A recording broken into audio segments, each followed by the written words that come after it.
The first guys who are going to find you are the sharpest. Yes. Right? Yep. The guys who will take your teeth out will be the first ones through the door. And then their 10 closest, living female relatives, right?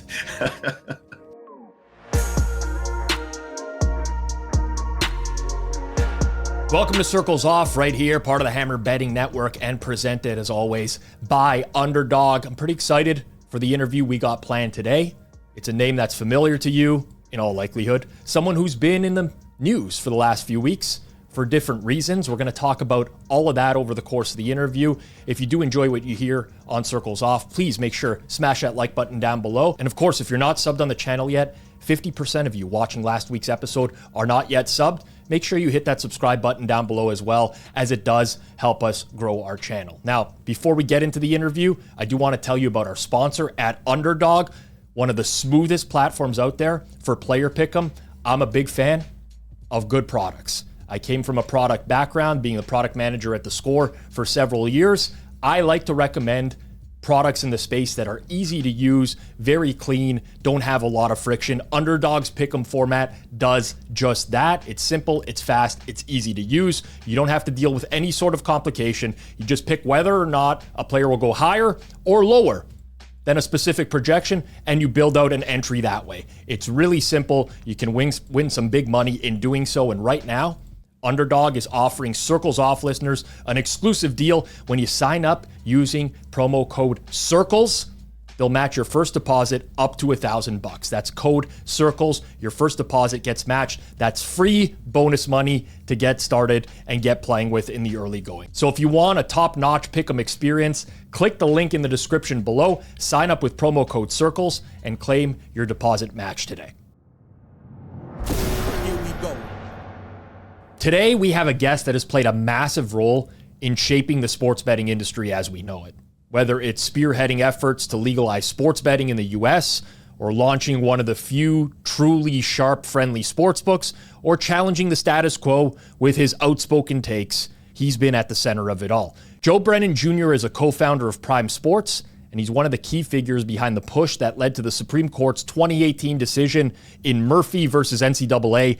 That opened the door for legalized sports betting across the United States. More recently, he stepped away from Prime, and he's joined the American Bettors voice as an advisor, continuing his mission to push for change in the industry. We're going to get into all of that, his time at Prime, the state of the industry, the future of sharp betting, and of course, that infamous BetBash rant as well. Joe Brennan, welcome to the show. Thanks, Rob. Good to be here. Yeah, good to see you. Been a long time coming for this one specifically. We're going to get to a lot of stuff today, but for those that don't know you, you've been involved in the gambling industry for over 2 decades now, from legalization efforts to launching a sharp book. Give the people background, a bit of background on yourself and what initially drew you to the sports betting space. I've been around sports my entire life. Some people, the structure that they build a life around is either school or maybe it's religion. For me, it was sports, even though I did go to school.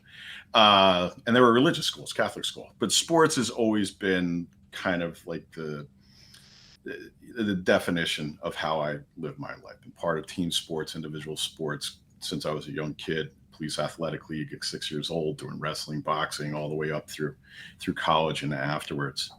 And, like most frustrated athletes, it's always interesting to see if there's a way that you can continue to keep that a part of your life. And it just so happened that when I was at AOL in the early 2000s, the strategy team that I was on, one of the things that we were tasked with was trying to find other areas of the business that we could branch out into. And at the time, this was really, the late 90s, early 2000s was really kind of like the original cowboy days of offshore gambling. And it was amazing, like the visibility that a lot of the brands had, Bodog and Bet on Sports, sportsbook.com. And it was really interesting how, this industry that was always really kind of like a street level cottage industry was now becoming part of big internet, right? And AOL had a UK division, had an EU division. So one of the things I came back to the strategy group with was saying like, hey, this is a business that we should be getting into. Look at these examples of what's going on right now. At the time, they said no. What a shock.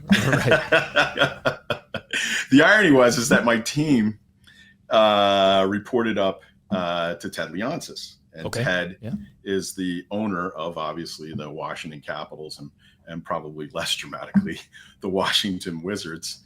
And at the time, I was told that Ted just had real issues with it. Didn't seem like it was good from a variety of things. But I do think it's ironic that he is now one of the biggest investors in DraftKings, and it was in Sport Radar and others. Has been a real voice in favor of sports betting.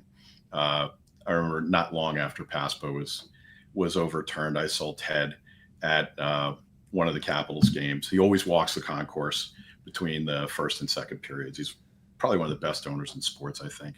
And he's a really genial guy. He does remember you. It's amazing how many people he's got to keep in his head. But I remember at the time mentioning something to him about like, hey, I guess it was a better idea than you originally thought. And he was very gracious and said like, yeah, maybe we should have done that earlier. But that's really how I first got looking, at least on the online sports betting space. I mean, sports betting for me, it goes all the way back to childhood. I mean, I remember in Catholic grade school, parlay tickets. I think I was like in the second grade, the first time I saw one of the parlay tickets make their way through the classroom for an NFL weekend. I think it was probably in fifth grade, the first time I actually played one and lost. I just, sports betting was always such a part of the everyday life, everyday culture growing up. And it was funny, a little while back, it was actually Michael Lewis on his podcast. Right. He asked me like, well, when did you first realize that sports betting was illegal? And I couldn't put my finger on it. I was like, geez, yeah. Because it never really came to mind as a kid because everybody did it. It was out there in the open. And so I guess it was like, unfortunately, when my family moved to Connecticut, right when I was entering high school, that was probably when I first found out that sports betting was illegal because it wasn't exactly part of the lifestyle up there. In the U.S., Joe, is it illegal? Was it illegal for you to actually place the bets with an offshore book, or was it illegal for them to operate? Well, now it is now as it was then. It's still not. I think there's only two states, one of which I think is Kentucky, and maybe the other one is Utah. I always forget these. There's only two states where it's actually illegal to place a bet with an unlicensed operator. And that's kind of the paradox here is that, the online sports betting industry, the law enforcement has always been chasing the operators. For them, it's inherently illegal to take those wagers, but it isn't necessarily illegal for bettors to place those wagers. And that's really an ongoing challenge for the industry. I'm not in any way saying that we should tighten it up and make it illegal for the players. If anything, I think it's something that the regulated industry, regulators, lawmakers are going to have to take into consideration with the players when it comes to the future of this industry and how it evolves. Yeah, I was only asking because when I was growing up, I was very early to betting, and some of my friends who didn't would always be like, well, like you're going to get caught. And I was doing my research, and listen, I was betting when I was underage as well. That's a different story. But at some point I was like, no, the onus isn't on me here. I can bet no problem. This is gray market. There's no rules or I'm not prohibited in any way. It's on the sports book where they can't actually accept the bet. So I was just curious if it was the same in the U.S. Yeah, it was the same and is to this day. Right. You played a key role in, as I mentioned, Murphy versus NCAA. That led to the legalization of sports betting in the U.S. I'm curious how you view that accomplishment today. And do you think the industry has evolved in the way that you expected since then? Well, it was cool to be the first kid from my neighborhood to overturn a federal law. I got that in my favor. I mean, obviously, yeah, when you look at it, it's quite an achievement to overturn a federal law that had been in place for over 20 some odd years. That's not a trivial thing, especially when you consider the asymmetry of the way the forces kind of lined up against each other. On our side, it really was a very lightly resourced small group of people pursuing this. And on the other side, you had, for most of the time, you had the leagues, you had the government, the federal and state level. You had most of the gaming companies, both the AGA and the Casino Association in New Jersey, because obviously New Jersey was the focal point of our activity. For most of the time, those guys were lined up against us. So to see with the very small but very dedicated group of people that we had and the resources that we had, the outcome was really kind of amazing, actually. On balance, I think it's gone fairly well.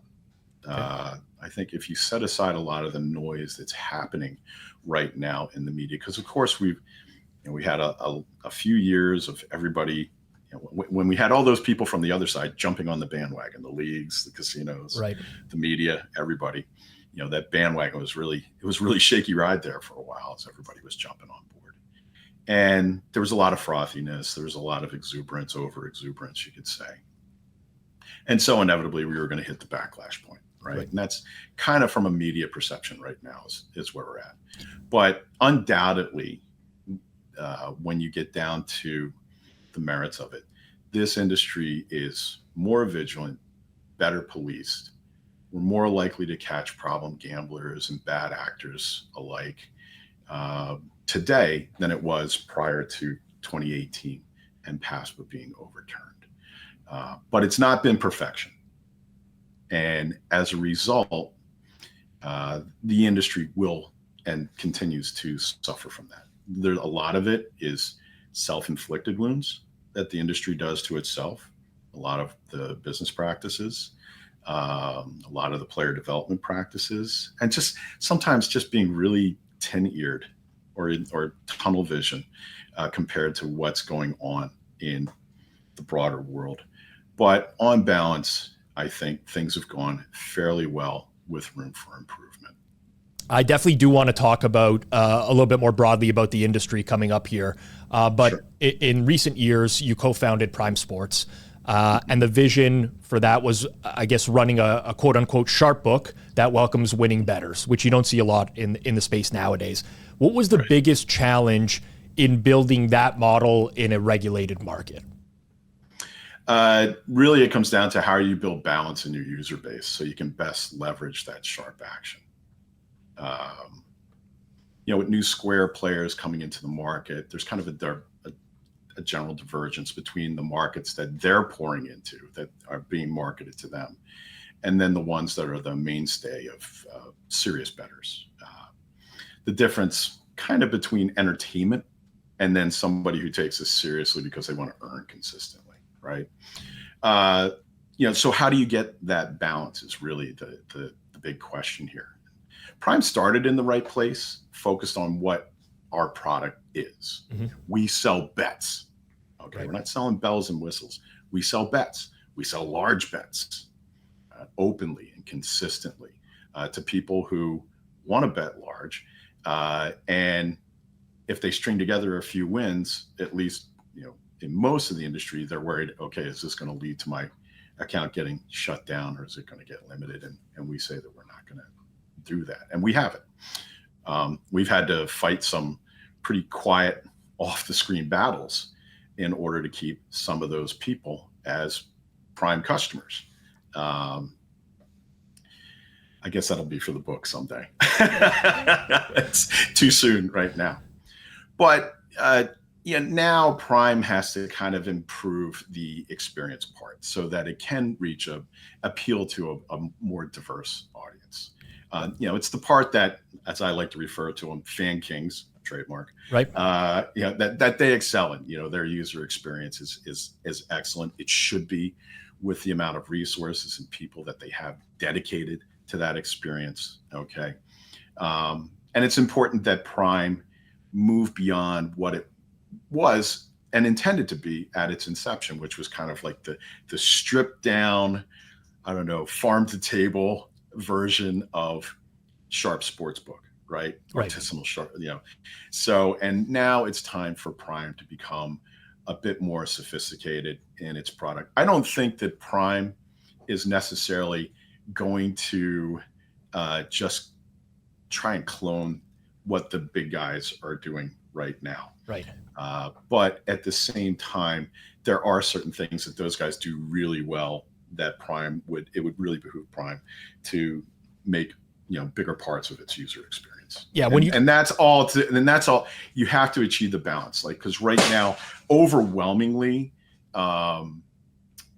Prime's base of probably 70 to 80% of Prime's action comes from sharp players or winning players.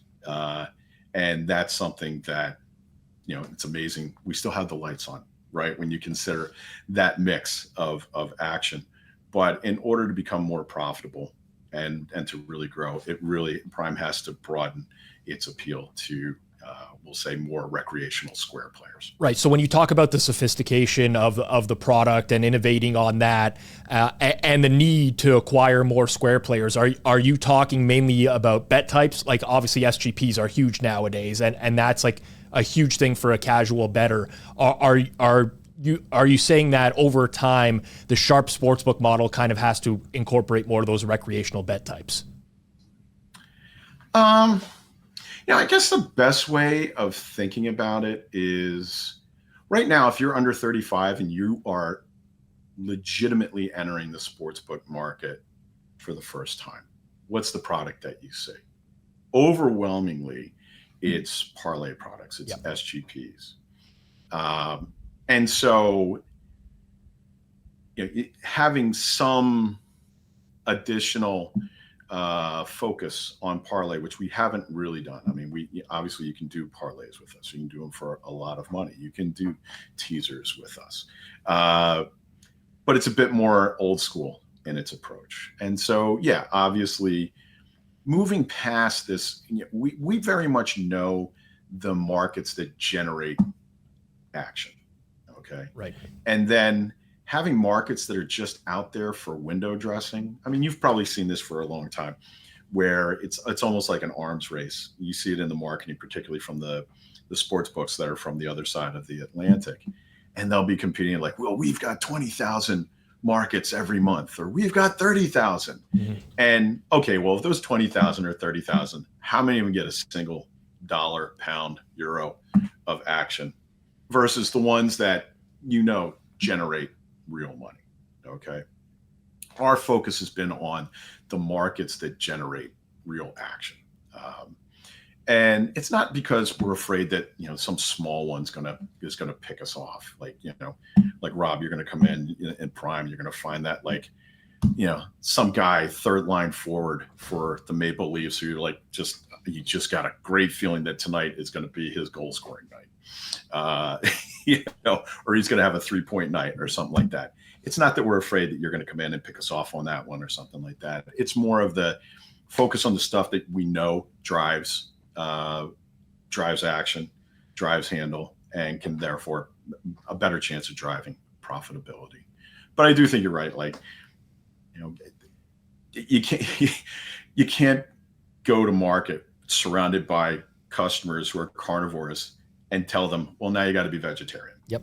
Single wagers, I think, are, it's a product that people who are truly new to the industry and were acquired doing parlays, SGPs, other things, are, a certain percentage of them are going to mature, become more sophisticated. And they will realize that, well, geez, if I actually do want to earn money at this, it's much easier to bet singles and grind that out than to blow my entire thing taking long shots, yard shots on parlays, which just mathematically, you're not going to make it. You're not going to be able to do it, right? And so it's okay, well, where do you want to focus? Does Prime necessarily want to focus on catching guys on that part of their life cycle? Like when guys want to step up and I want to become serious, I want to become a pro. I want to, there's a certain amount to that, I think that Prime should focus up there. Just because the entry level guys, like the noobs who are coming in, like I've never done sports betting before, that's not really Prime's customer. and to provide the kind of product and promotions and things like that, you're now really you're shoulder to shoulder with FanDuel, DraftKings, Fanatics, the casinos. Like, that's their bread and butter. That's their customer. So do you really want to spend your firepower trying to compete for the same customer that those guys live and breathe on? Or do you try and aim maybe a little further up market and get those guys who are, they want to retain, they would still want to do a certain amount of that, but they're becoming more sophisticated and they're trying to take things more seriously. And maybe they're looking for a product, a provider that allows them to do that. Right. You've had a couple years in the regulated market now. Let's say I were opening up a new sports book. I'm going to open up the pizza book tomorrow and I want to take sharp action. What would you tell me is the key to making that sharp model work nowadays? It's going to sound lame, but I'm just going to say persistence and reliability. Okay. Don't go back on your word. Players have a huge memory, a long memory. And if they forget, they've got betting Twitter there to remind them, don't they? Right. Right. How many books, when they opened up, even the leaders said, they started out by saying like, oh yeah, we'll take sharp action. Right. Yeah, absolutely. Only to change course. Right. They got you like the first, I don't know, however many months, 6 months, whatever. And then all of a sudden it's like, oh, you can bet $1.92 on this in-game money line or total. So the persistence and reliability of your promise to the market, of what you're going to offer, it's definitely not easy, right? Yes. The first guys who are going to find you are the sharpest. Yes. Right? Yep. The guys who will take your teeth out will be the first ones through the door. And then their 10 closest, living female relatives, right? So can you get in there and can you take the early heat in the marketplace and stay true to your word that you're going to do this, right? Yep. It's not easy, but then again, it's not rocket science either. I always say I think it's more like sailing. I am not a sailor, but I take it as more like sailing. Like, you learn to take what the winds and the currents give you. That's what the sports betting market is. It's daily shifting winds and currents. That market is alive. And, you actively work to tack and shift, and you can still make headway into the wind if you know the way to do it. That requires some effort, some investment, and it's something that most companies, they're not making that investment. They're not making that effort. And I get it. It's a legitimate thing to say, like, well, we want to concentrate our resources on, say, marketing to a recreational segment. Not everybody wants to be Betcris. Not everybody wants to be Pinnacle or Circa or Prime. And that's a legitimate business decision. But I think those operators maybe see the climb a little taller and a little steeper than it actually is. Do you think Prime would have been bigger in more states if the regulatory environment was different in those states? And just to follow up on that, which states, if any, do you think are the most sharp friendly in their regulations? I'd say the ones that we would have had a better chance of success if we were expanding were the ones with the low tax rates. Yeah. Okay. Gotcha. And those are becoming fewer and further between. Especially like us, if you're running reduced juice, you're already cutting your potential hold, while having more or less the same expense level to operate. Keep your doors open, lights on, just be up and running as a standard margin shop. So the shops that are laying 110 versus us laying 108, we're already conceding an awful lot. So for us, it really is, we got to get the volume in there. And to that point, it's a shame that what Prime really has to do is have a bit of what we'll call like a border strategy or a hub strategy, given that a number of the really big traditional sports betting markets like New York City or Philly or Pittsburgh or Chicago, for example, right? They're all in big tax rate states, yeah. Right? New York, Pennsylvania, Illinois, like Whew! Massive. It's amazing. I don't know how sports books can operate, even the recreational ones. I don't know how they can operate in those states and make that particular state market profitable. They must be robbing, I don't know, Arkansas, Delaware, and Virginia to pay for operating in New York or Pennsylvania or someplace like that. Yeah. And I also wonder how much of the responsible gaming practices might go out the window in those types of states as well. I'm speculating. Yeah. I'm not saying that it happens or it doesn't, but when you have a really high tax rate in one specific state, maybe some of the checks that you're supposed to go through, maybe you end up missing a couple there. I would be surprised if that doesn't happen. What I'll do is I'll say is I don't have personal knowledge of it, but you certainly have seen some of the bigger examples that have popped up in the media that have been covered have been people that are in those big tax rate states. Now that just might be coincidence because they're also media capitals. Right, that's true. New York, yep. Philly, Chicago, but it's still you gotta wonder. Now here's the thing: is like players haven't been forced to feel really the result of those higher tax rates yet. It's not like tariffs got raised over the weekend on cars, so now any car in America is now $6,000 more. That you feel right away, but gaming taxes have not. There hasn't been a mechanism really to pass those on to the player because now it's a game of chicken. Like, okay, well, if let's just say in New York, for example, if DraftKings said like, well, gosh, we can't take this anymore. We're just going to start opening it at 115 versus 110. Well, gosh, if you're FanDuel, you're going to stay on 110 as long as you can and hammer DraftKings. I know DraftKings is going to, they're going to experiment with their, I don't know, DraftKings Prime membership, yep. Right? Saw that. Although it really seems like, okay, well, who qualifies for that and what are the terms? And even that seems a bit convoluted to the point where is it really workable? Right. But for players, it hasn't hit them. So in a lot of ways, Prime happened to work on this strategy where, we're in New Jersey and we border, New York City and Philadelphia, or, we're in Ohio and we border Pittsburgh and, close to, the Chicagoland area, Detroit, all that, so many states in the Midwest.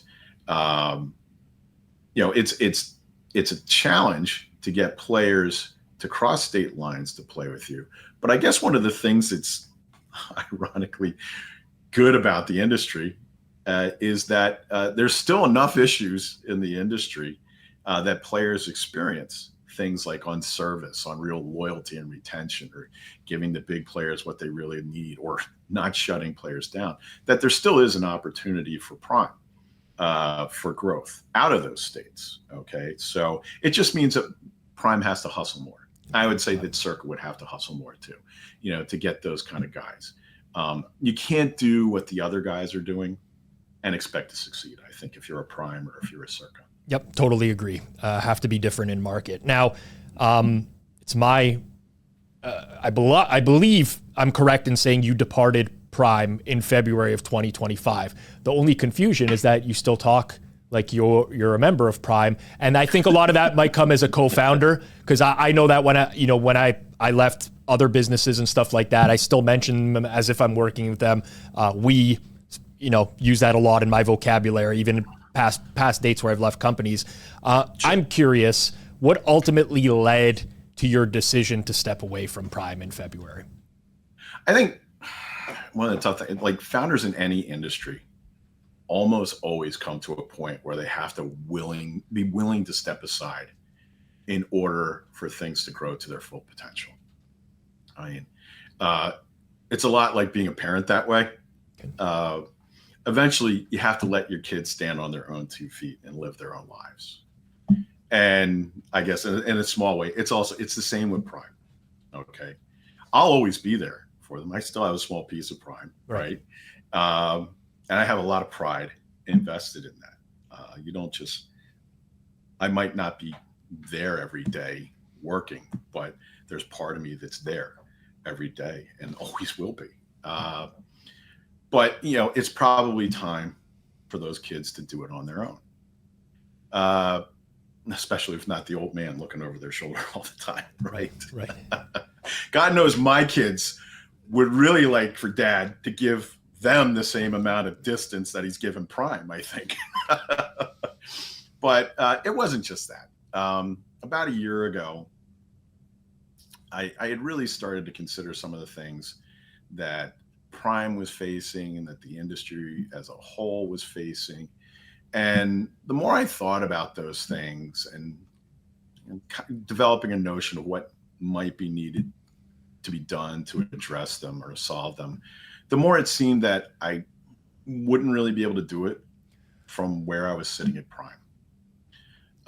Can I ask you for more specifics on that, Joe? Because I read your departure note, and you said like the American market is operating suboptimally.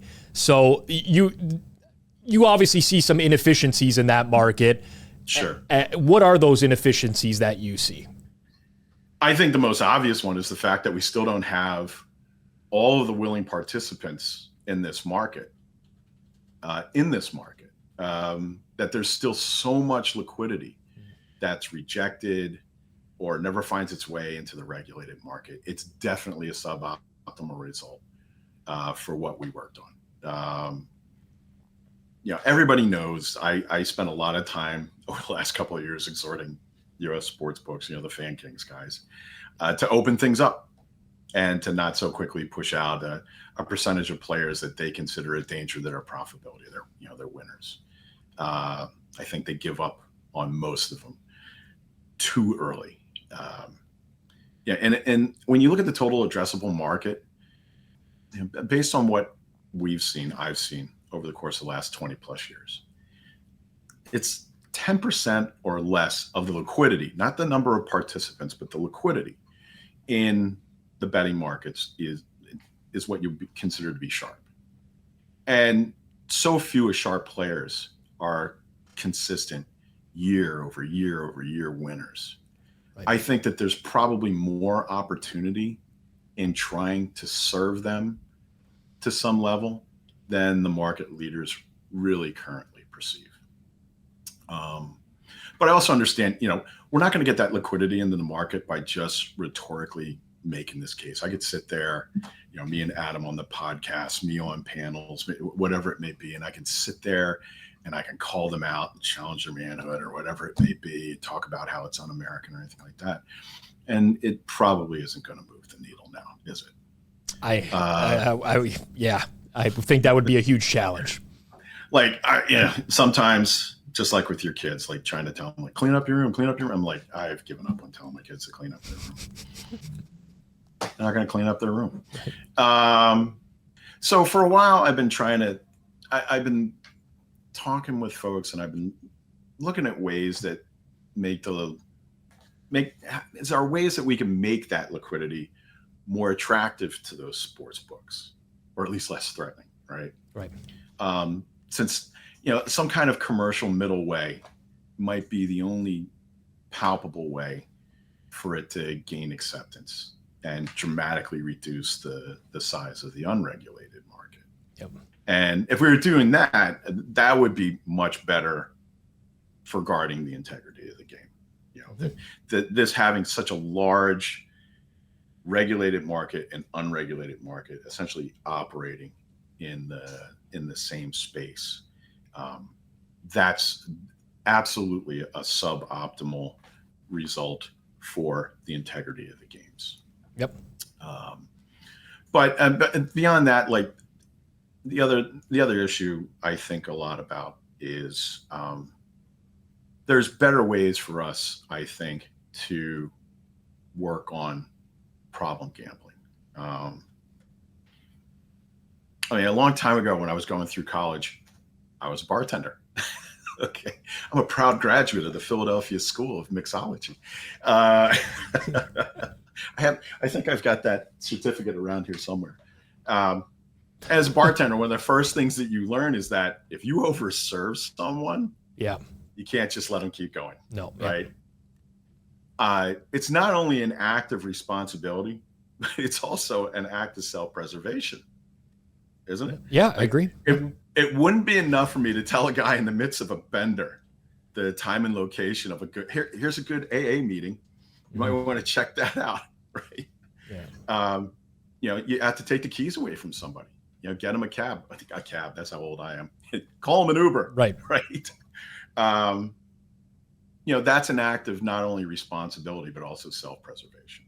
Because if I serve a guy and he leaves and he gets in his car and he got into an accident, that would definitely come back on me. Yep, 100%. And it would come back on the bar. Yep. Right. Yep. And it should. And you can see the hits that the media is leveling on the industry, and just how quickly, the public. I mean, you probably saw the John Oliver piece. I did. There. Yep. It's hilarious. It was so funny.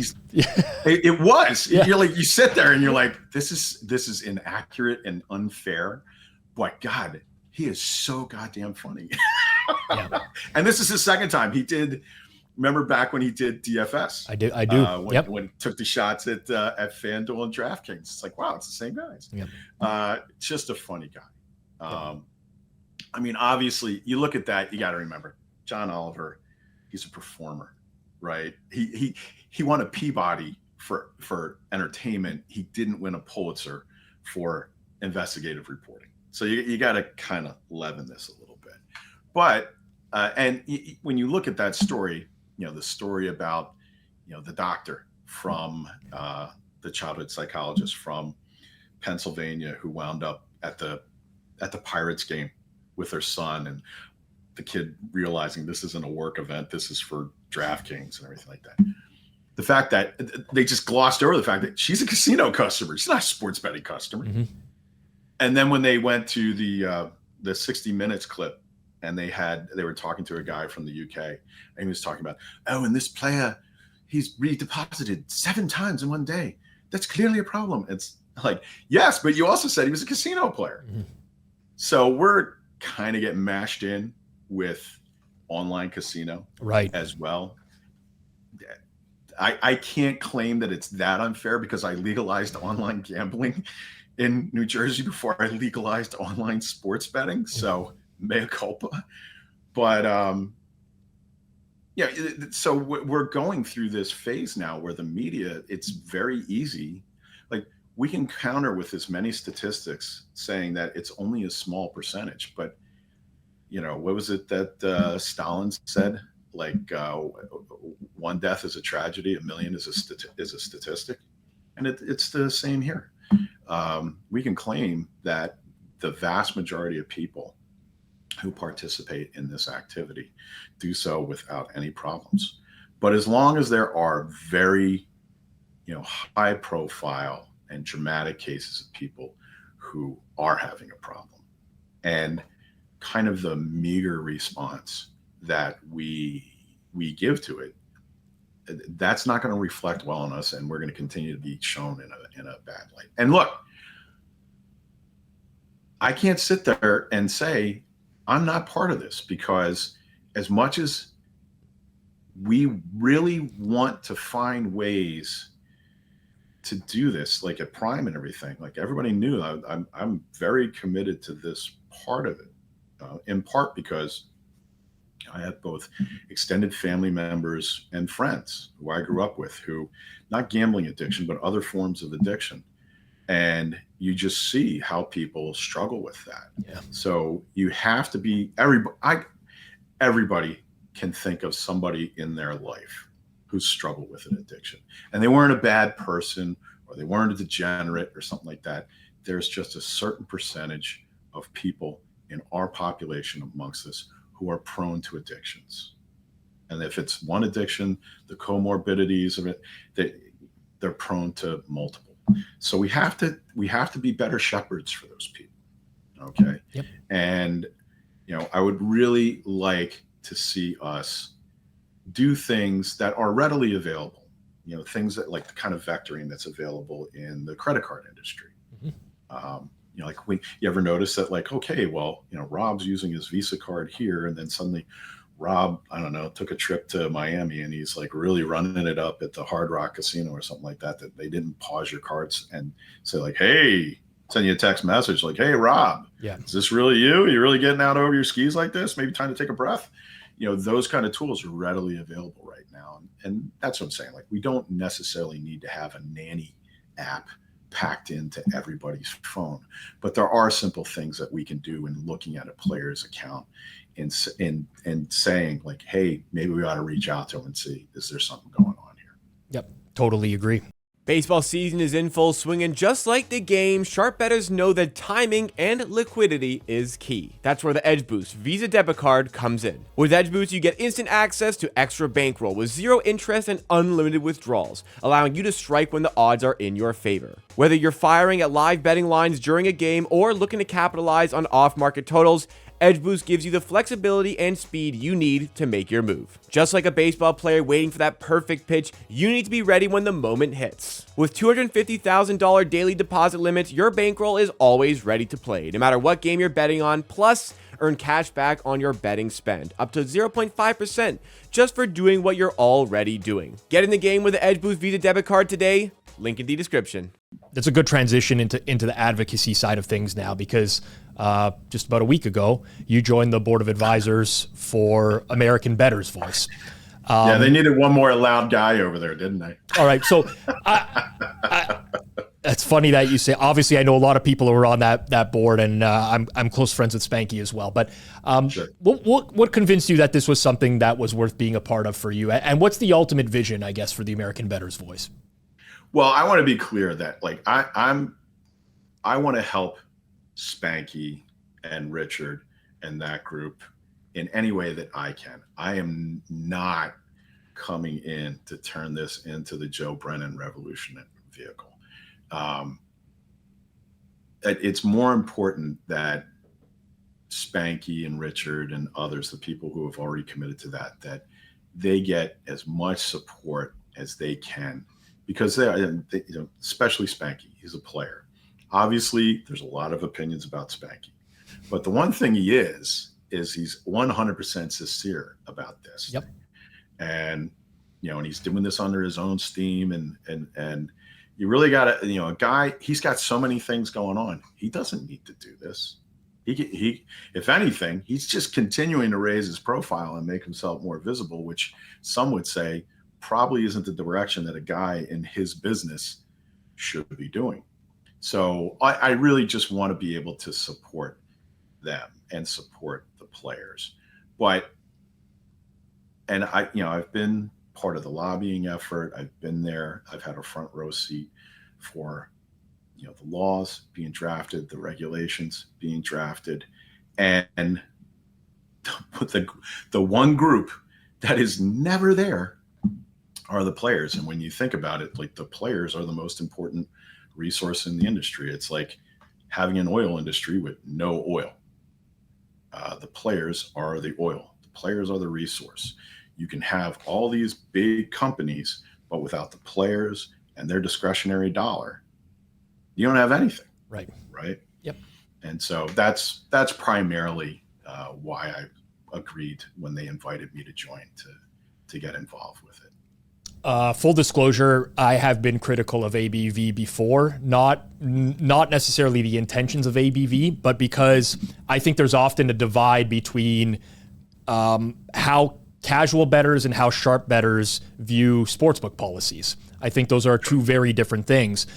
Do you think ABV can effectively represent both groups, or do you think there's always going to be a conflict between those interests, between the sharp bettors and the casual bettors? I'd say, I would take the Ronald Reagan approach and say that my 80% friend is not my 20% enemy. Mm-hmm. I would say probably about 80% or more of what recreational players and more serious players care about are the same. And maybe the 20% is the departure on things like getting limited and things like that. Now, I've heard you say on your show before that, and you're certainly not the only person who's made this argument that if recreational operators were to take sharp action, then fewer markets would be available to players, that the product would be smaller, would be tighter.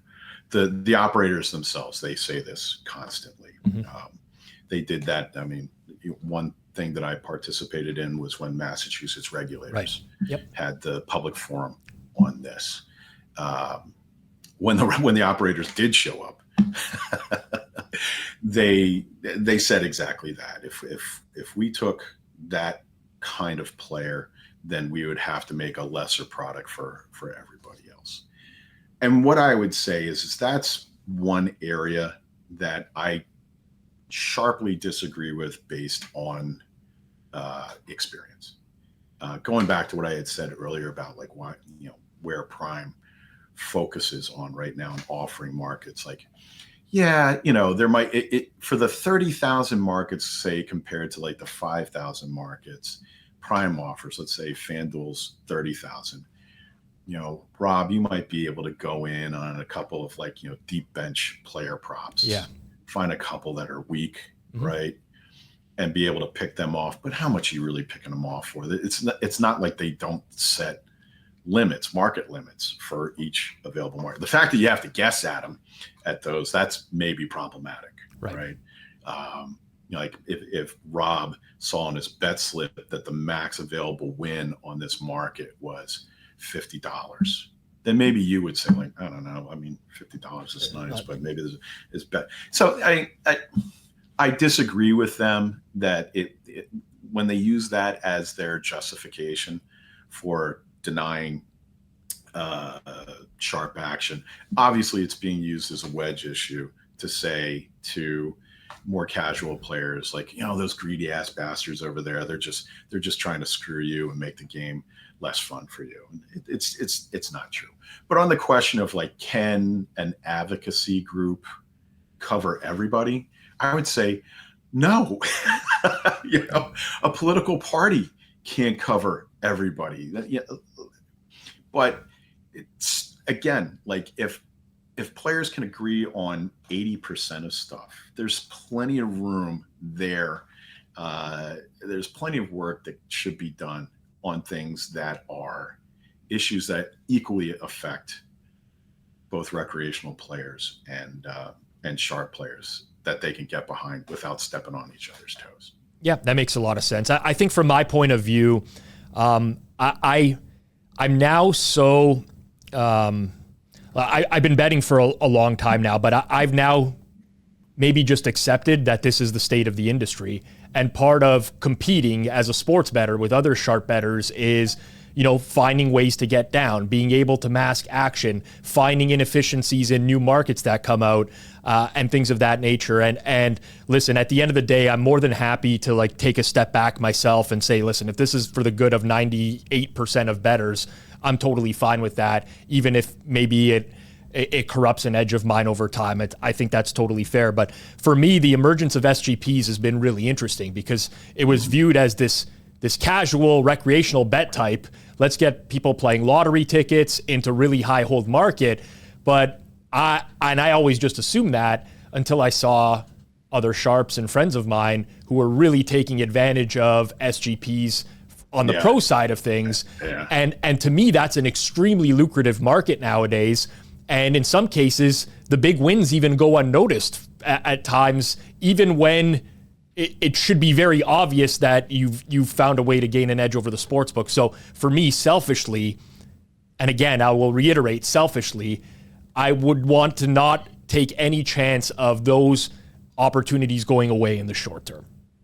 I don't think they will. Again, I think it's a rhetorical wedge issue that the sports books say. I don't see the sports books doing that. They're not going to reduce their markets because it would reduce the efficacy of their SGPs, which is their primary profitability driver. But I do agree with you. It's like, it's funny how obviously the market adapts, right? Right. And one of the sharpest guys I know out there, I was having a nice conversation with him a little while back. And, in his mind, absolutely the kind of these policies, the hostility that, all the tools that the sports books employ to try and squeeze out winners and sharp guys. He says he sees that as much as part of his job as the handicapping, and, you know, and getting down. So because I asked him, like, well, if these things were missing, would you bet more? And he said, no. Yeah. This is what makes it profitable for me, because not everybody can do it. And I thought that's actually, for the sharp guys that I talked to, that's actually a minority opinion. But this guy is, I think, probably an example of how things mutate and evolve in the marketplace, given what the market conditions are to meet it. And he seems to be doing just fine, doing very well, meeting the market where it's at right now. That's not an argument, by the way, right?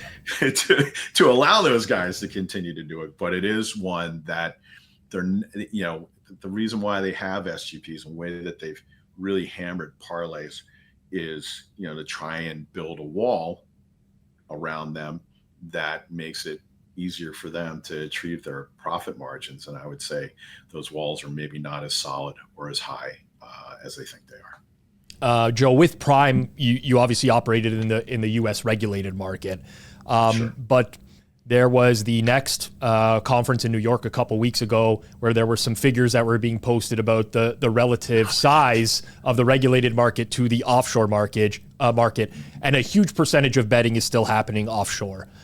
Do you think that gap will ever close, or is offshore always going to be a major factor?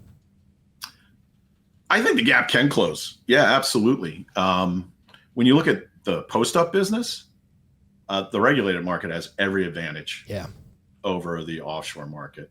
There's no excuse why the U.S. regulated post-up marketplace shouldn't essentially, you know, push the offshore version into non-existence. When you look at credit operations, that's a little more difficult, because right now, without regulators allowing a competing product in the U.S., you know, offshore credit markets are definitely going to continue to exist. It is interesting because there's models in the existing casino and gambling industry for, you know, markers, casino credit, all of those things, for being able to do that. But, you know, sports is, let's be honest, sports is in a different category than if you're playing blackjack or baccarat. Completely or different. Slots or anything like that. You know, sports, I can't speak for Canada, although I bet I could, is that, you know, sports are kind of our civic religion. Yep. You know, how seriously do you guys take hockey? I'm not ashamed to admit I got choked up watching the end of Shorzy last season. Elbows up, bitch. You know, anyway, I don't even watch Shorzy myself, so really? Yeah. Oh my God, are you kidding me? I'm not a Shorzy guy. I people tell me all the time to watch it. I just never have gotten around to it. I think it's a brilliant show. All right. Kiso has done such a remarkable job in between all of, like, the lowbrow jokes of really capturing what it's like to be an athlete at the end of their career. It's brilliant. I love it. But anyway, we're talking about credit industry, and we get into Shorzy. But no, I mean, because sports has this status, this almost like quasi civic religion status, it's more difficult to say, like, oh yeah, let's do credit, especially at this moment where, I mean, how much did I go on about responsible gaming a few minutes ago? I'm like, well, you know, there are models of credit like that. That doesn't play in this market, at least not at the consumer. Like, you can't be handing out like $500 credit limits, but maybe for those big whale customers, you can do something different. It's something that at Prime, we were thinking about for a long time. Now that I'm not at Prime, it's something that I'm thinking, like, well, there's got to be a solution there. But it's something that probably has to be targeted to the high end of the marketplace, not anywhere near the the recreational level, entry level. And certainly I wouldn't give it to anybody under the age of 35 unless they were a minted Bitcoin billionaire. Right. But yeah, it was interesting at that conference, right before that conference. Adam and I have spent like the last couple of years saying that for every dollar that's bet in the regulated market, there's at least $1 being bet in the unregulated marketplace. And we've gotten so much shit about that. Mm-hmm. Only for the AGA to come out like a month and a half ago and say like, it's $2. Yep. Like, whoa, who's doing their numbers? I was honestly really surprised by that. I would have expected I would have thought like a 60-40 split towards regulated at this point. That would have been my rough estimate, but that was really surprising. One thing it's interesting to think about is like they didn't really contextualize that number very well. True. Because, okay, it's regulated versus unregulated, right? So we normally, like, of course, we gravitate right to like the offshore, right?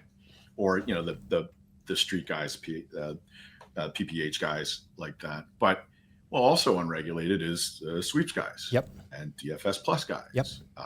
And now you could arguably say the performance contracts guys. And so if you add all that into the mix, how much of that is inflating that number? And there are enough internal gray markets in the United States before you ever leave our sunny shores to say that, yeah, there's an awful lot of liquidity out there bouncing around that doesn't have adult supervision on it. I'm going to give you a loaded question here because I am often I'm very self-aware to realize that I'm often very critical of things without offering up a solution for them. And I know you've been very vocal about all the inefficiencies in U.S. sports betting regulation. If you had the power to rewrite the rule book, what are the major changes that you would make within U.S. sports betting regulation? It's probably unsexy stuff, but I think it's important stuff that you see, day to day in operations, but that I also, hear about day to day, whether it's, talking to players or, you spend all that time on gambling Twitter or betting to Twitter, and things like payouts. It's always, it doesn't matter if you're a sharp guy or you're just some square who maybe got a big parlay win or he just went on a run or something like that. The amount of roadblocks that you hear about players encountering just to get a simple payout. I think having like mandatory payout windows for operators, like once a payout request comes in from a player, you need to turn it around and get it to them within, let's just pull a number out of the air, 48 hours. Yep. Okay. I think it should be a lot I think it should be instantaneous. Okay. But let's say it's 48 hours. Well, to your point, Joe, I've consulted in the offshore space before. In the offshores that I worked for, there was always service level agreements with players, SLAs, where if you withdraw with crypto, you're getting your money within 12 hours. Like, to me, that's already a competitive advantage that the offshore space has, especially dealing with crypto and getting those fast payouts. So to me, that's like a no-brainer, high level. Yeah, like you want regulated to compete. They have to be able to compete with the speed of the payouts that are coming from offshore books. Yeah, and it's funny you mentioned that. Like, one of the things that we spent so much time trying to get live in both New Jersey and Ohio. A lot of the things that we wanted to make part of 1.0, we really couldn't. It's probably like, Prime 2.0, 2.5, or 3.0 is, look, if the customer that we can legitimately target and defend is that player who he's either an existing serious player or he's a player that is, came in as a recreational, he's now getting it more serious. It's like, you have to go and kind of meet those people where they're at right now. Mm-hmm. Right.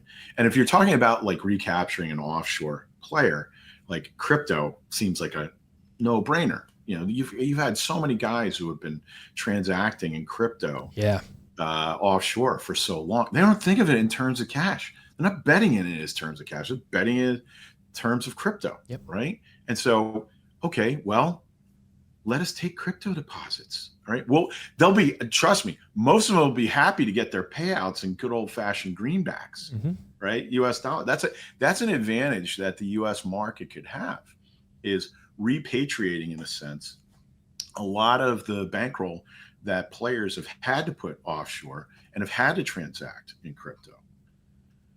But like being able to say like, okay, well, bring us your, you're poor, you're tired, you're hungry, your USDC and your USDT, and we'll give you back US dollars when you cash out.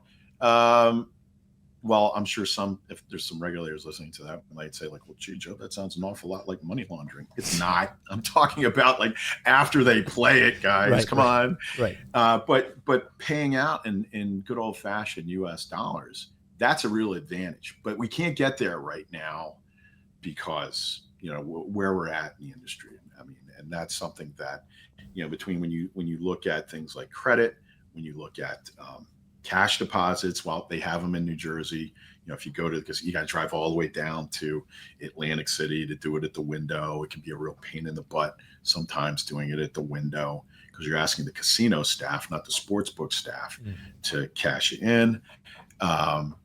There's other places where we can go and we can meet the player where we're at, and we can recapture, repatriate a lot of that money that's being missed right now, but we're not getting to it. Just simply because, well, the recreational sports books, they're not really pushing for it, right? They don't want that customer. They're trying to stay away from that customer. But that's representing an awful lot of liquidity that the states are not getting to tax, they're not getting to peek at, they're not getting to regulate, and they're not being able to, get adult supervision on. So what does it mean for the integrity of the games? Earlier, we talked about some states that have some really high tax rates. And we're seeing, I mean, listen, a lot of states in the early going, they structured the market to maximize tax revenue. But we're seeing some of them realize that approach is stifling competition within the state itself. Do you think that there will be a wave of states that are revisiting the frameworks that they put into place in the next few years? Unfortunately, I think the states, the movement right now as states is to revisit the framework and ratchet it up, right? You have Ohio where, Governor DeWine, doubled our tax rate from 10% to 20% in 1 year. And that was after the market was open 2 years. So that was a big step. And now he wants to up it to 40% after 3 years. We're heading in the wrong direction.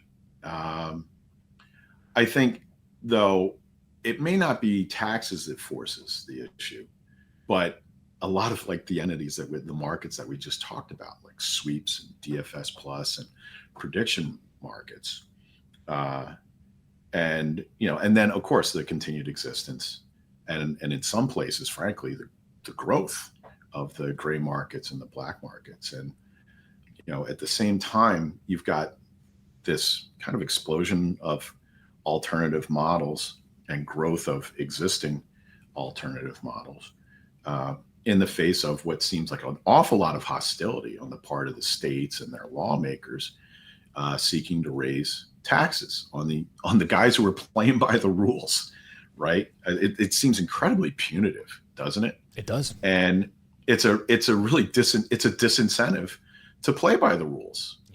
When you levy punitive tax rates, and there's a couple of folks in New Jersey right now, lawmakers who admittedly they weren't around when we legalized all this, but they've made some really unfortunate comments like, oh, the industry hasn't been paying its fair share. Like, what? Take a look at Jersey City, North Jersey, take a look at Cherry Hill, that area, take a look at Atlantic City and all those jobs and all that investment and everything that was done because New Jersey got there first and essentially became the Silicon Valley, if you will, of online gaming and sports betting in the United States. So for a New Jersey lawmaker to then have really the balls to say, these guys aren't paying their fair share. It's like, okay, I get it. when you're hanging around the water cooler with the guys from Pennsylvania and the guys from New York, and they're bragging about their 35% and their 51% gross gaming tax rates, respectively, you kind of feel like you're a little shorted at 15%. But they don't have any of those jobs in Pennsylvania. They don't have that investment in New York, not even close. And so I think the combination of that, like you have the states right now are reading the room very poorly, I think. You just look at what's happened here in the last few weeks with prediction markets. Wow. I mean, talk about a real over-the-top move.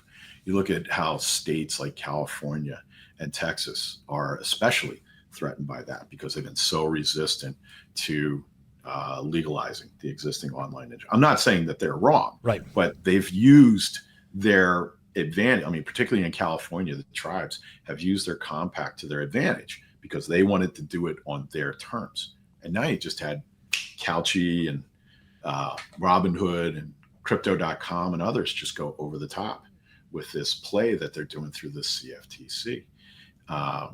You look at what does that do for Florida, which gave essentially a monopoly to Seminole Indians and Hard Rock. And, now, well, I guess they don't have a monopoly anymore. And at the same time, this, the state licensed gaming operations, like, is this really the time for all these operations to get the tax screws tightened up on them even more so when there's all these other options? So I think lawmakers, obviously it's a tough time for states. They have money coming back to them from the federal government. They expect it to get tighter. They're going to have to raise more of their money. But a lot of it is really lazy lawmaking, really lazy budgeting. And, they're trying to get it all from one place. What I think is interesting is they're going after sports betting, which means nobody really read the economics or the commercials on sports betting, but they're not touching booze or weed or things like that, which are taxed incredibly low. I'm told. Yeah, they are. Yeah. Right. So again, it's like, why are we punishing? It really seems punitive. We're going to punish sports betting operators for playing by the rules. At the same time, you have all these other guys who are essentially slipping by them and saying, like, why do I want to do all this? When, I mean, ProfitX, formerly Profit Exchange, you couldn't have had a better example than that. Those guys saying, like, New Jersey, here's your license back. We're going to go and we're going to do our exchange as a sweeps operation. And it's been a net positive for those guys. How long, Joe, do you think that those will last, the sweeps? That's a really good question. I don't think it's also as unassailable as some folks in the sweep industry seem to think. It's like, oh, well, it's not a federal law. Okay, it's in the tax code. There's several states where you can't do it. Well, why? Well, because the states have specific laws against it. Yep. So there's nothing that prohibits the states from acting to enact specific laws that target sweeps. I don't think that necessarily everybody should rush to that. But in the meantime, I don't think that sweeps people should be trying to convince either their investors or their players or anything like that they have an unassailable position. It's a good time to be wary and a good time to work proactively with lawmakers to say, hey, better us in the tent than out. Right. And what can we do? Especially I think that the sweeps industry in particular is a great opportunity for innovation that's currently not really available for the regulated market, simply because of just the high upfront costs for licensing in order to launch new product. It's kind of a disincentive to do it.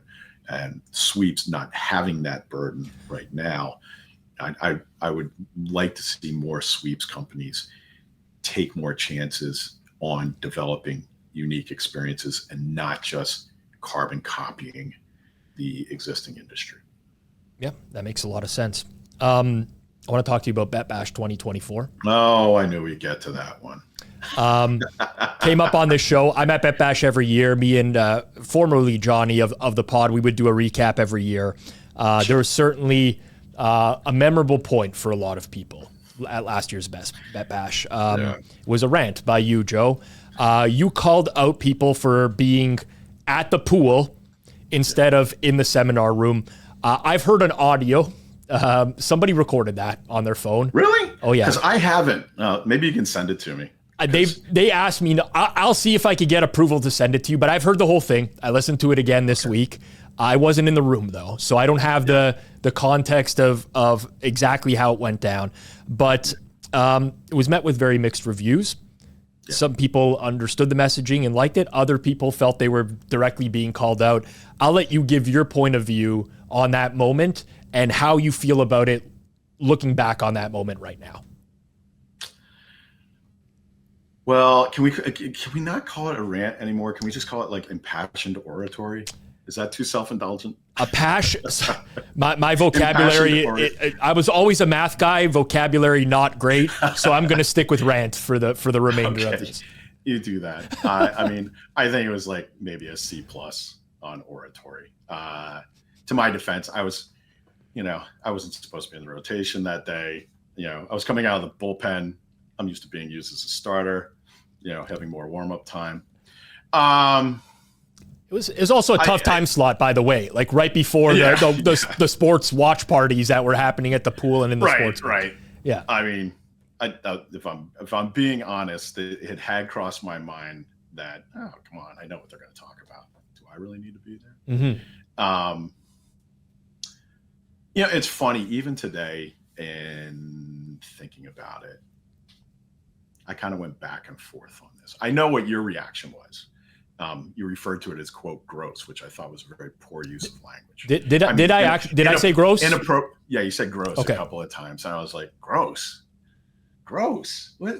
I like inappropriate, offensive, truculent, overly aggressive, like that. But gross. Anyway, you did just say you were a math guy, right? I'm a math guy. I usually. This is not to be defensive. If I said gross, I said gross. I meant it at the time. But I usually can recall what I say in my rants as well. And I don't remember much about that one. So wait a second. You had a rant about my rant? Yeah. Man, that's being derivative.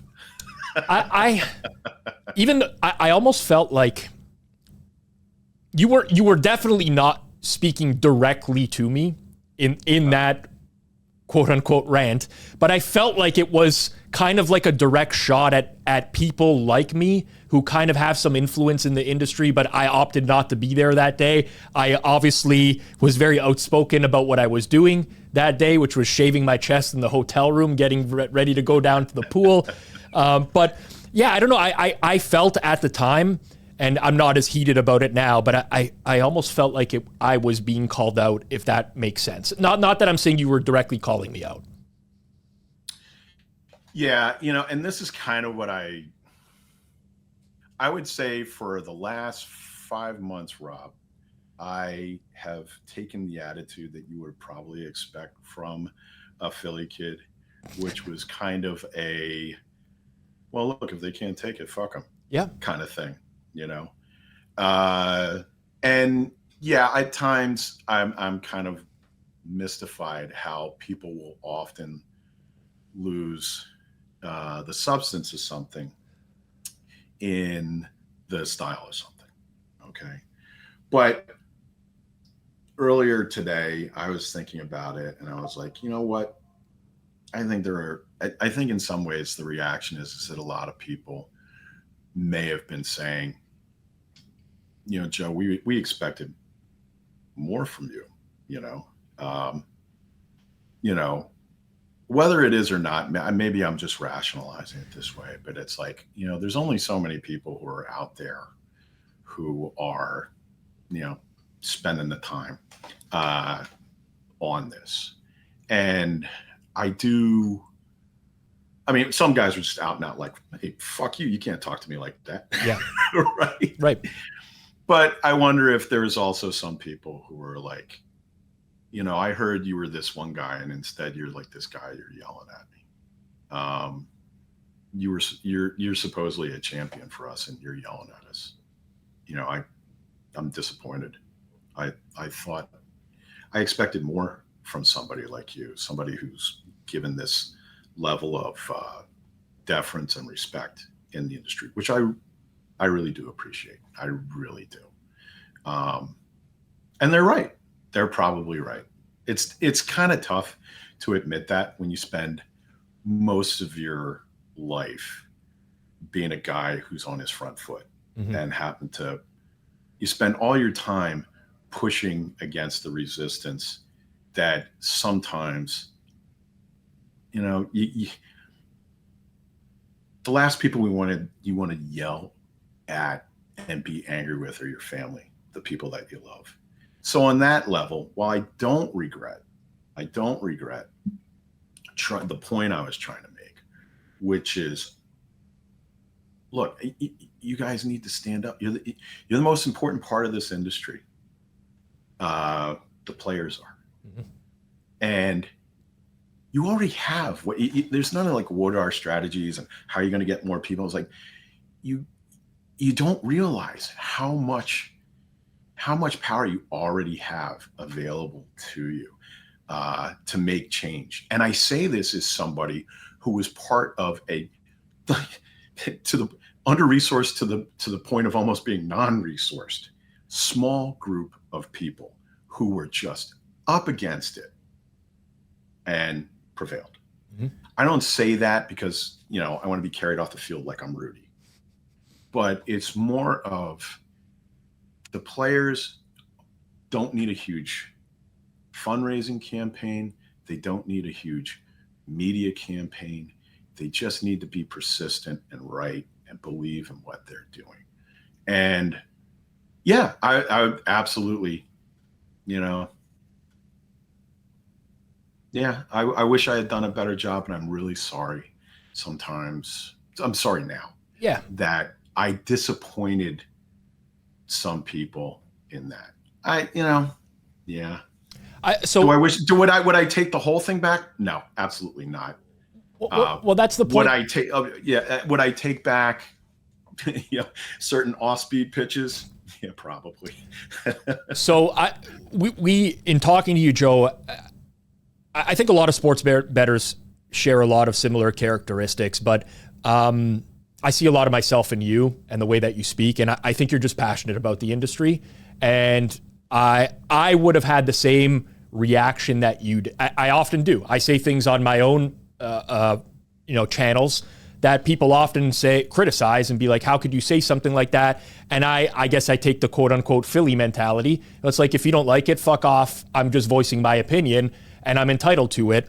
To me, I when I re-listened to that this week, I didn't necessarily disagree with the point you were trying to make. I think it was an extremely valid point. I think it just ended up being overshadowed by the delivery is all. Yeah. And I'm sure sometimes when I'm yelling at my kids, right? Because I will admit to that, call Child Protective Services. Sometimes I yell at them. The point that, this is the problem. It's like sometimes the point that you make gets lost in all of the Sturm and Drang, right? And I guess, again, coming back to and again, maybe I'm stroking my own ego or something like that, but I'm saying, like, there's a lot of people who could have said what I said and nobody would have given a shit. Right. Right. I said it the way I said it, and it upset some people. I don't know how many people, but it upset some people. And I guess what I should take away from that is, hey, Joe, you're no longer the guy on the street in Philly. You're not some guy chirping out on the field or something like that. You're not just talking shit with your buddies in a bar or something like that. There are people out there who, for whatever reason, grant you a certain amount of attention, a certain amount of respect, and came away from that. And if that was the first time that they saw Joe Brennan, then they must be like, who the fuck is that asshole? And why does everybody think he's any big fucking deal, right? He just sounded like a fucking asshole to me. And yeah, I wish I had a better delivery that day, but sometimes the pitches just aren't crossing the plate. So For the people that I did upset, I am sorry. But I do hope that what I was trying to say, the point I was trying to make, which is you guys are the most important constituency in this. If you get motivated, you're going to get what you want. You have the ability already. You have the power and leverage already. Just if 90% of politics is just showing up, just show up. Okay. I mean, right now, the fact that PASPA got overturned by, some days, no kidding, guys. I don't know, maybe someday I really will finish writing the book about the group that was behind this effort in New Jersey and just how small a group of people it was and how much it was that we got this done and who we were up against. I guess that's the other reason. It's like, I believe it so deeply because of it. I'm just some guy, I wasn't Ted Olson or anything like that, but I got Ted Olson on the field, I got the Mariano Rivera of constitutional law on the field, and he closed the game out for us. So anyway, yeah, that's where I'm at on that one, buddy. All right. No, I listen, I wanted to give you the chance to explain it from your point of view. I agree with a lot of what you said. I think if people just read a transcript of what you said and they didn't have the tone with it, I think you probably would have got 100% approval rate. Yeah. But you know what? That's right. There's part of me that really hopes you get the permission to send it to me. But then there's also part of me, I'm like, I don't know. Do you really want to listen to it if it was that bad? Because then I might come back and be like, what are these fucking millennials got offended by that? Fuck them. Up to you. I will reach out. I think that's it. We just live and let live, and that's it. I really want to hear it. And okay. I think you should be unflinching in self-criticism. It's strength, not weakness, to be like that. Yep. Well said. Before we wrap up, I want to get your thoughts on the future of betting here. There's been a lot of debate about parlays and micro betting driving profitability for sportsbooks. That's kind of like the new trend. Obviously, parlays in recent years, and then talks about micro betting becoming this huge thing going forwards. Do you see that being the next trend that's coming? And do you think the market will ever potentially shift back towards, let's say, more traditional betting over time? Well, isn't it funny when you compare what the attitudes were right when PASPA was being overturned, and you had all these companies entering the United States. You had the Brits and the Europeans coming over with a sprinkling of guys from Australia as well, and they were all telling us like in-game bet, in running, in-game, it's going to dominate. It's going to be 90% of your handle. And it's a betting product that was invented during the Roman Empire. Parlays. I know. That dominates the industry, right? But you know what? In a sense, Joe, like even now, live same game parlays have become a big thing as well. So there's some truth to that, and that in-game. I mean, if you look at the splits from in-game to pre-game at that time to where they are now, there's no doubt that in-game is growing.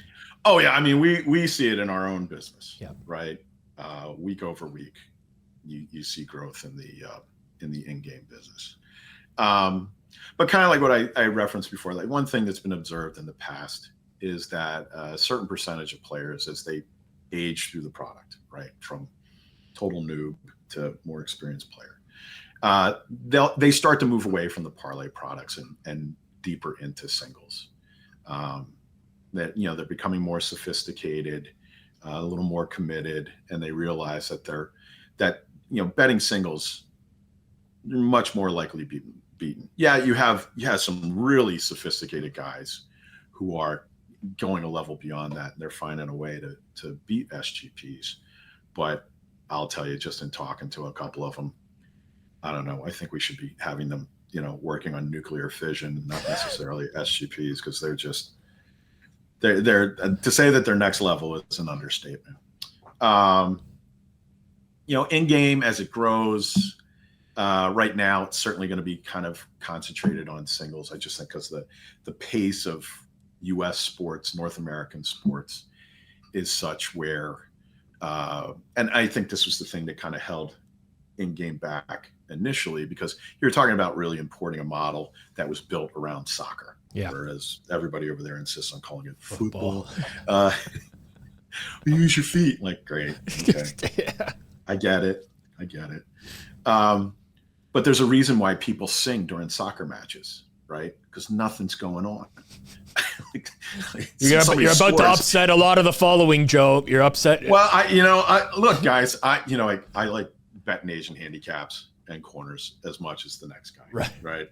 But let's be honest. There's a lot of air in the game, right? And that gives you an opportunity to participate and drive liquidity in those markets. It's much more difficult when you talk about doing those things in game for basketball, football, hockey. Yeah. Oh my gosh. Right. Yep.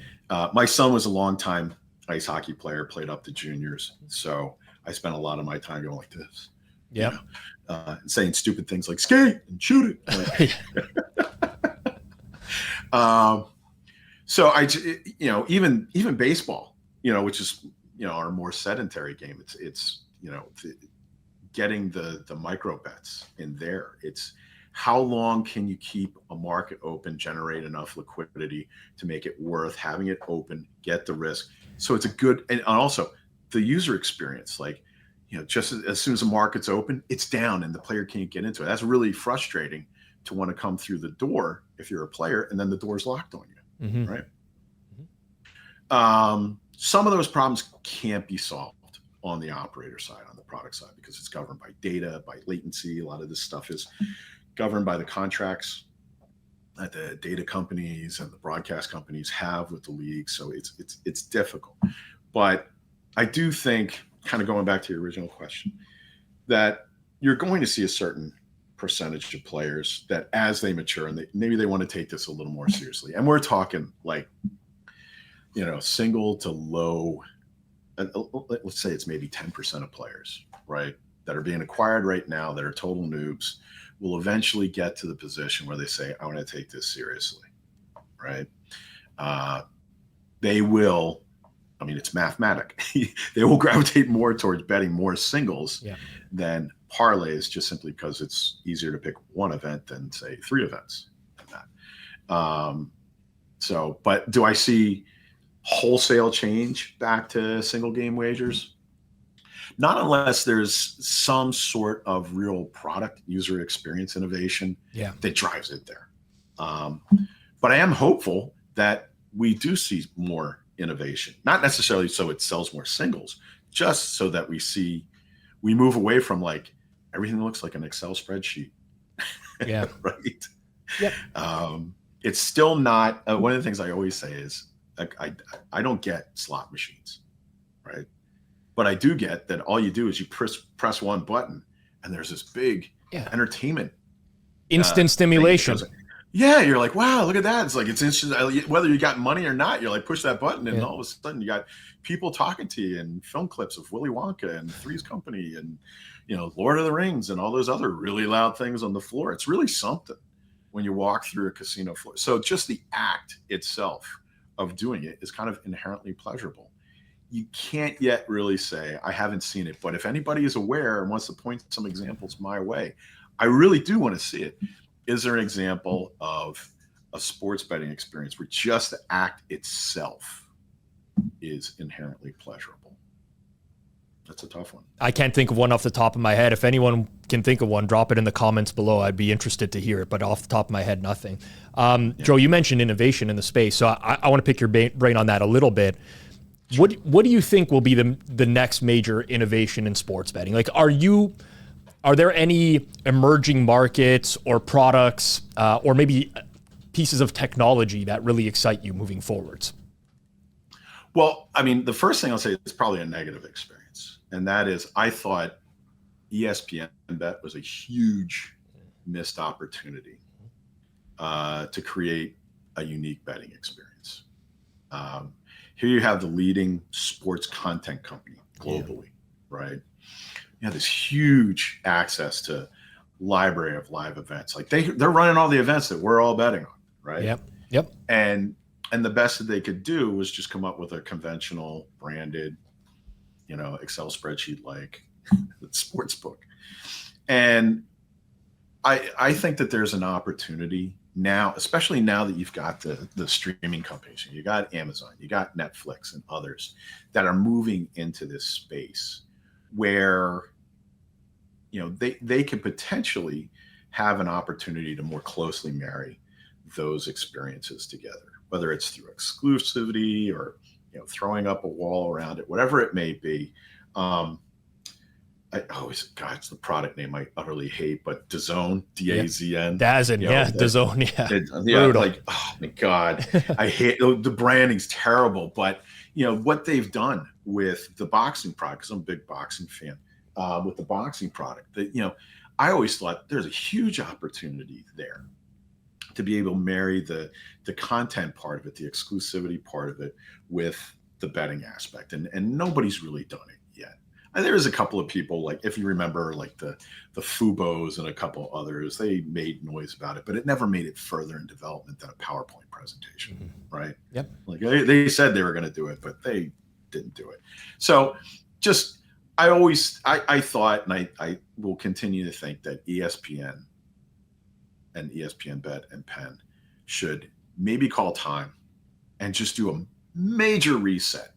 Instead of this, like, all right, well, we'll break up in 2026. Yeah. Well, then what else are they going to do? What's Penn going to do? Who's the punter? It's got the radio show. Pat McAfee.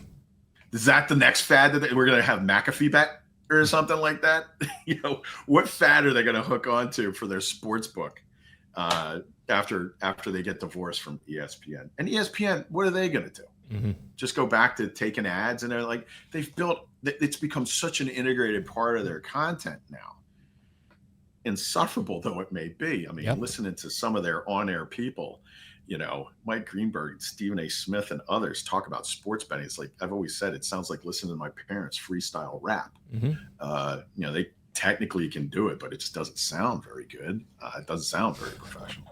But it's become so integrated into their broadcast experience, like where are they going to go back to? Just running DraftKings and FanDuel ads? Probably not.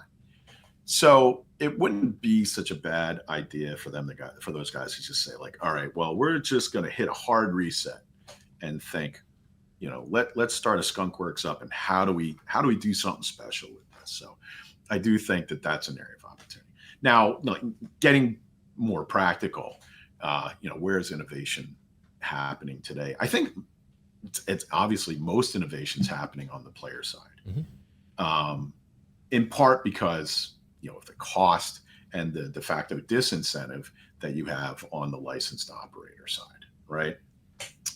Well, it's making players better organized, or helping them digest the data better, or play around with it in different ways, the tools that are available to them. There's some really cool stuff out there right now. I mean, of course, that creates an issue for the operators, right? It's threatening to make the players better, right? But I also like that, there's some garage band sized developers out there building products and iterating and grinding it out, and they're just doing some really cool stuff. Some of the stuff I see is like, I'm like, please stick with it. Please stick with it. You might not be ready for prime time, but the fact that you can do this at such a relatively low cost, with none of the sunk licensing costs, because you are on the player side is where there's the most freedom right now. Mm-hmm. Right? If you're on the operator side or the supplier side, oh God, it's like, you want to do something. It's like running the 100-yard dash, but the first thing you got to do is put like a 200-pound barbell over your shoulders. Oh, shit. It's going to drag you down a little bit. Right. But the other reason why I like watching that area is, there's some really good stuff on their own. And, you see some potential sometimes in some of the stuff that they're building for application on the other side of the counter. Yeah. So maybe there's a way to, to make it industrial grade, for the operator side. And, and the other thing is some of them, they're just flags being flown by really smart people that I think to myself, keep an eye on them for future reference, right? Because there's a talent gap in this industry right now.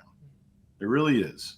You had at the outset a lot of really interesting people, smart people, people who are really good at building things that rushed into the industry. And at first resistance, they just gave up and they went on to the next thing, right? It was really disappointing. Sometimes I think that's what LinkedIn's for you to go on and say like, hey, that guy who was doing that really interesting thing, where's he at now? He's like, oh, great, he's working at X. Or he's always working at Meta. Or he's working for McKinsey. You're like, oh, God. What a waste. Yeah.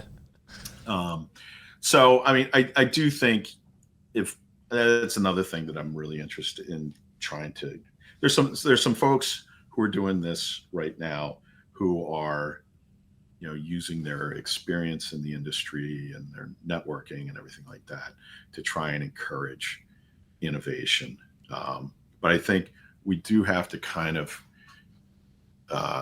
work to create a launch pad, into the regulated marketplace that eliminates or vastly reduces that upfront cost on licensing and things like that. I've had some conversation. God, I was really disappointed when you had the turnover at DGE, because I'd had a lot of great people left who I had some really great conversations with them about just this point, like how do we make New Jersey kind of like an incubator of sort. Right.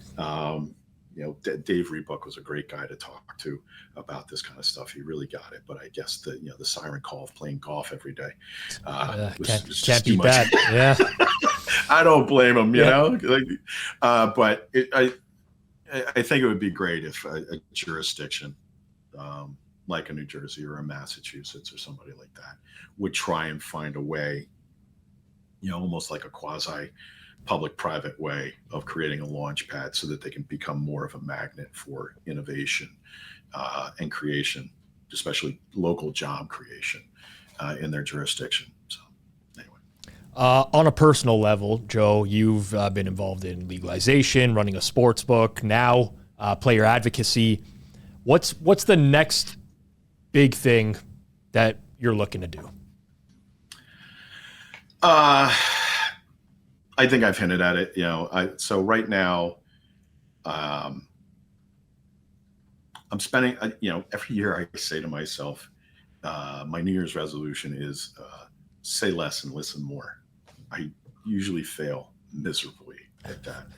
But as like my goodbye letter that you referenced earlier, I did say that I was committing myself to this kind of listening tour in the industry, talking to smart people. I'm going to qualify this as at least half of that. You and I have to have a follow-up conversation, Rob, where I ask the questions. Okay. I'm in for that. I love hearing myself talk, so don't worry about that. I'm in. But I want to talk to a lot of different people, especially people who don't normally get an opportunity to contribute to the process about, what's industry 2.0 version going to look like here. I mean, I have my own experience, and it's a little more varied, I'd say, than some other folks. And I'm lucky that way, but it still doesn't cover every corner. And I want to especially challenge maybe some of the assumptions that I have or some of the ideas I have. So there's that, but also as part of that, I've been laying the groundwork for the last year or so at looking at ways of trying to come up with a solution to this liquidity problem. And it's not a ramrod that takes liquidity and forces it down Fan King's throats. Mm-hmm. But I do think it's an appropriate goal to have to get as many willing participants into this marketplace as possible. And that's something like telling lawmakers, like, you have players that are saying to you, I want to participate in this license regulated market, and I'm being told I can't. that's something that can't stand. But at the same time, as much as it's been fun kicking at Fan Kings and beating my chest about it, those guys aren't just gonna, say, all right, I'm gonna tie myself to a chair and everybody can step up and punch me in the face, which is what it feels like some days when you're a sportsbook operator, right? So I am very committed to finding those solutions right now. I figure that it will take up a significant amount of my time here over the next year or so. And I'm just happy that Mrs. Brennan continues to indulge me with this stuff. She must just roll her eyes most days when she looks at me and like, so you're going to do what? Oh, okay. I thought your dream was to open up a sports book, a Sharp sports book in New Jersey. Okay. You did that. Now you got to move on and do something else. Okay. All right. Sure. Yep. that woman is a saint. Yeah. I will say the significant others of people in the sports betting industry, they're just at another level with what they have to put up with. Oh, yeah. There should be a Hall of Fame for them. Yes, 100%. Yeah, maybe you can advocate for that as part of your advocacy on Sports Gambling Hall of Fame. There you go. There you go. Perfect. We like to end on something a little bit more fun, I guess, and non-traditional. It can be related to sports betting or just anything in life. But Joe, I'd like you to give me one thing that you think is plus EV and one thing that you think is minus EV. Yeah. So plus EV, it's definitely the quality of your relationships, and then maintaining loyalty and friendships, and being more willing to help than to seek it.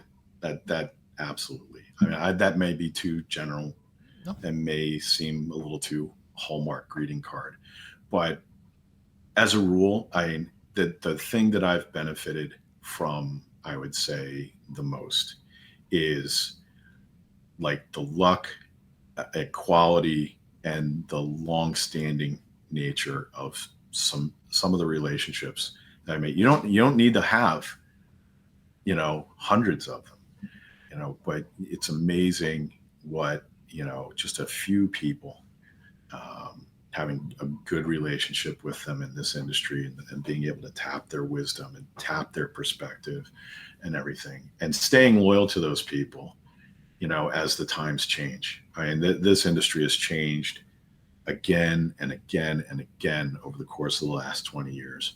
And it's funny that these same people always seem to be there, slightly above and out in front of it. And I'm just really happy that I've continued to have those relationships, those friendships. Yep. More than anything else. Slightly Hallmarky for sure, but still a message that needs to be said. And one reason I love asking this question is you can go anywhere you want with it. So obviously that's important to you, and it's important to me as well. So I'm glad you. So negative EV, right? Yeah. As we escape the Hallmark section, don't want this to turn into a taster's choice moment. Negative EV. People who come into this industry and say, like, build fast and cash out, right? You see too much of it. And usually, I'd say about 99% of the time, they crash out. They definitely hit a wall, trying to be too crafty to the point of seeming dishonest or uninformed, frankly, sometimes. Only talking to people when you need them, right? We've all seen that in our lives, like the person who you haven't heard from forever and a day, and suddenly they're on LinkedIn like, hey man, how's it going? Now, if any of you people who I'm saying this about right now suddenly hear from me as part of like Joe Brennan's walkabout listening tour of 2025, it's because I really want to hear you, not necessarily because I don't have anything to sell yet, I guess, but yeah, kind of along the lines of the quality of your relationships. You should make sure that you're not just talking to people when you need something from them. Right. Standing still, right? Maybe this is all all the big operators right now. Like, how much more can they get out of SGP? Like, what are we going to have next year? Like SGP, super Yeah, SGP. Like, you know, like I'm kind of interested in finding out how far this goes, honestly. oh my God. It's like it was like how many versions of Angry Birds Right. could you get? Yeah. Right. How many versions of Warcraft could you get? Like there's like 100 different versions of Candy Crush nowadays. They're all just a different skin. Right. Yeah. You know, like sometimes you definitely got to step out of that stream and do something different. You know, just like thinking like you've got it all figured out. Right. Like I'll tell you, if there's one thing I benefited from was starting my career in general at a company that became synonymous with disaster. And that was AOL. Because when I was at AOL, we were the biggest company in the world. We were the biggest online company in the world. We had it made. But by the time I was left there in January 2005, you had already seen that kind of ossification had set in, where people were reluctant to do things because they were afraid it would challenge the existing lines of business, right? And as a result, I mean, AOL literally is a pile of rubble down the street from my house. I even got a Mason's jar full of the dust, so I can remind myself that all empires fall. And so when people say like FanDuel, DraftKings, unassailable lead, you know, the race is over, or anything like that, I just look at it from my old guy position. And I think to myself, I remember being in a room full of people who thought the same way. And they're now scattered to every corner of the globe because the place we were at got pulverized into non-existence. That empire fell. Yep. So, you still planning to be part of Prime Suspects pod going forward? For the time being, until, you know, Adam and I decide that like our weekly, you know, grind fest. I'll tell you what, the guy who really deserves a merit badge for that one is Matt Landis, who also does his Props and Hops podcast. Please check. If you're not going to look at us, please check out Matt. Matt, I remember when Matt was first brought to us by the producers, and I was just like, this guy's not going to last. You're sticking Matt, who's such a nice, sunny California guy, in between these two friggin' bears. But he's done such an excellent job, and he's just, what an excellent host he is. I mean, it's amazing the stuff that, like, the transitions he comes up with in real time. He got a good education out there at USC, and for a lifelong Notre Dame fan, that's hard for me to say. Yeah, I know Matt well. What I really appreciate about Matt is just how positive he is about everything. I mean, it's a complete polar opposite of me, I will say, because I'm definitely a pessimist. But I've always appreciated that about Matt, and anyone could check out the Prime Suspects pod, available wherever you get your podcasts. Follow Joe Brennan on Twitter at Joe Brennan Jr., JR.